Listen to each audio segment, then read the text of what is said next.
Сергей Шамбо уверен, что все политические процессы, которые сегодня затрагивают Кавказ, имеют непосредственное отношение к Абхазии и безопасности населения. Он имеет в виду, в частности, то, что происходит сейчас между Азербайджаном, Арменией и Турцией. Да, посол Соединенных Штатов Америки в Турции предложил Армении и Азербайджану для решения их многолетнего спора по поводу Зангезурского коридора. И Турция претендует на то, чтобы взять его под контроль для того, чтобы иметь прямое соединение с тюркским миром. То это соединяет Турцию со Средней Азией, с уйгурами, с Поволжьем. Это все тюркский мир, о котором давно мечтает турецкая элита, в том числе и нынешний президент турецкий, восстановление Великого Турана.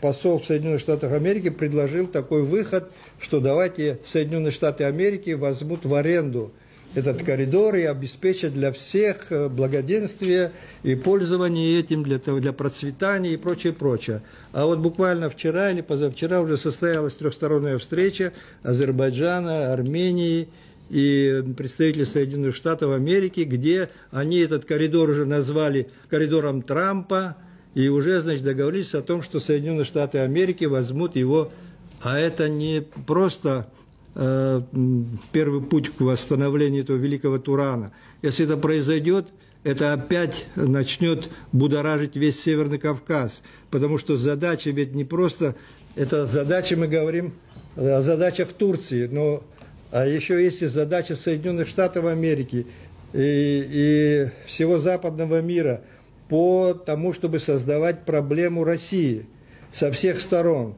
И поджимание России со стороны Южного Кавказа – это серьезный удар по интересам России.